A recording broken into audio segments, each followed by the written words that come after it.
All right, we're in Hampton, Virginia.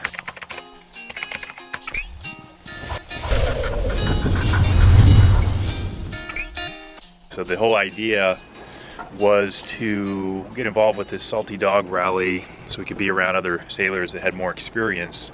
And what they do is every winter, November time frame, they have a big group. It's actually like 50 or 60 boats, and they're all fairly large-sized sailing yachts, catamarans and monohulls.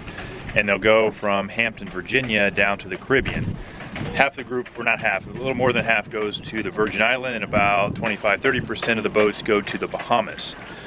Every day we have a very thorough weather briefing by a professional meteorologist, and very detailed, you know, what you can expect if you leave at this time, when you get to certain areas, trying to pass the Gulf Stream. So we had our briefing last night, and essentially it wasn't looking good for a weather window. The weather professional said that people shouldn't leave until Monday or Wednesday. It's Saturday right now. The only option, he said, really, unless you really want to struggle with high winds, is you could do the ICW. Only the smaller boats can do that because there's a mast height restriction of 65 feet. So because our mast from the water up is about 55 feet, we're good to go for the ICW. So our plan is to go down from Norfolk to Beaufort, North Carolina, and that's where we will be probably Monday, and at that point we can reassess the weather. We've got our new crew member on board, Paolo. Hi guys. We have Spencer. And we are getting ready to shove off from Hampton so we can get this adventure underway. Hold up, before we get underway, I want to show you a little something for tips on weather.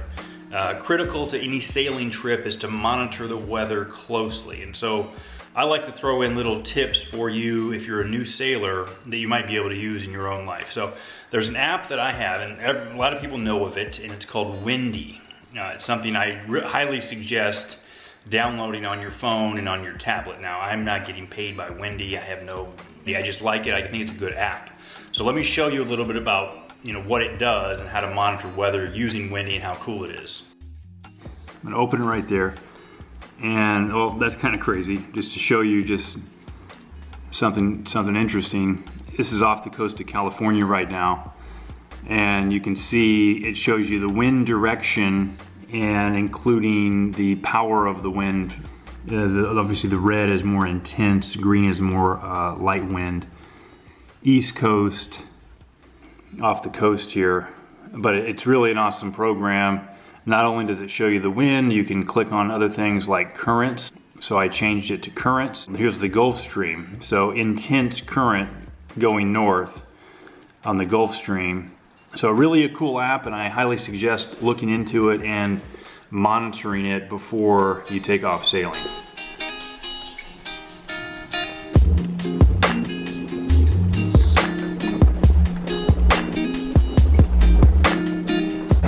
Interesting that my last day in the Navy was yesterday, and now we're symbolically saying goodbye to these Navy ships here in Norfolk.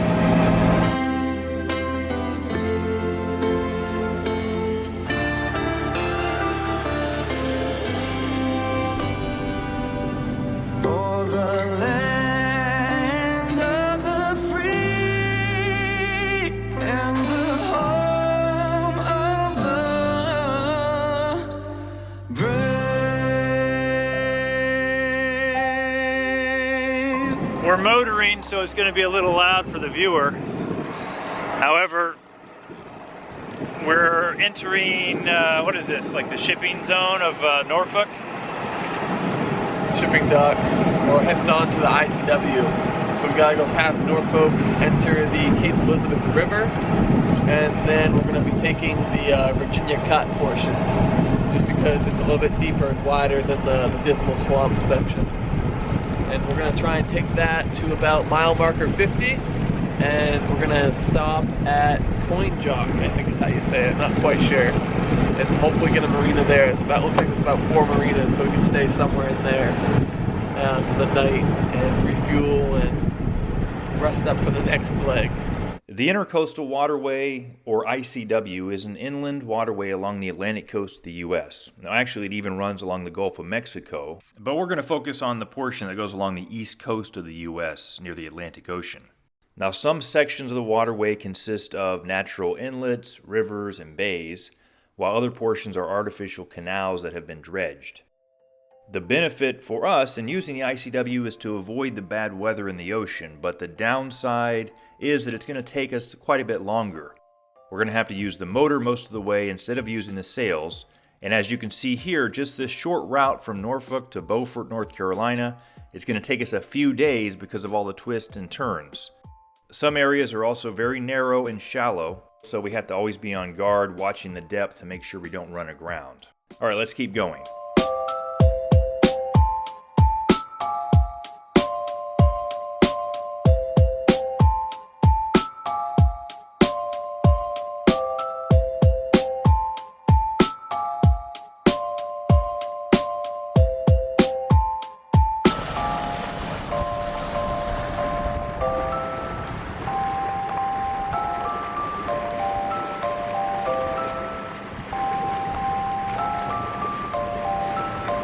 I guess the biggest thing about the ICW is all these bridges. You have to either wait for them to raise the bridge, you have to call in to try to raise the bridge, there's scheduling on the bridges.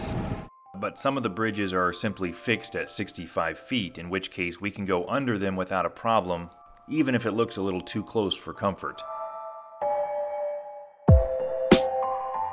Hey guys, I think we have our first bridge coming up. It's our first bridge where we have to call on the radio to request an opening. Roger. Would you mind waiting a couple of minutes, Cap? I see another sail that's about to come around the point. Roger that. We'll stand by and slowing down right now. Roger, Cap. I really appreciate you working with me. Thank you. Standing by. 1-3.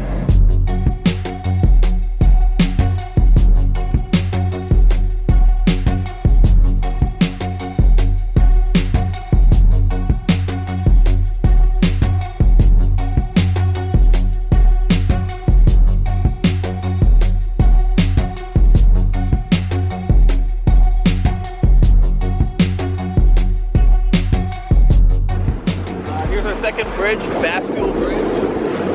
It's supposed to be 65 feet. It will open, but we shouldn't need it. We should clear it by about 10 feet.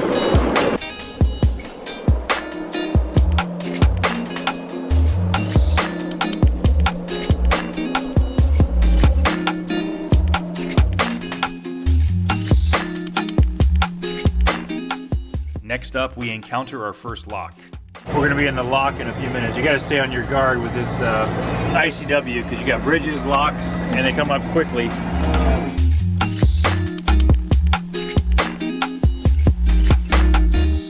This is called the Great Bridge Lock. It's in the Elizabeth River near Chesapeake, Virginia.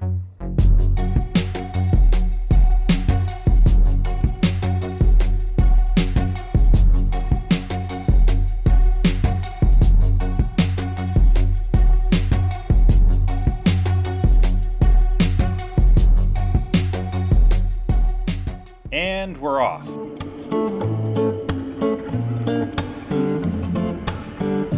Down, down, deeper and down. And right away, another bridge. Straight through the town, and when it landed, everybody thought that the truth had been caught. Down, down, deeper and down. So we've come to this like real open spot in the ICW, but I'll show you on the chart that it's very narrow, even though it looks like it's wide. This was fairly common on the ICW. We would come to what looked like a larger body of water, but it was all very shallow except for a narrow dredged channel that you can see right here on the chart. That's about it for this episode. Since it was getting dark, we found a nice little spot right next to the channel that was barely deep enough, and we dropped anchor for the night.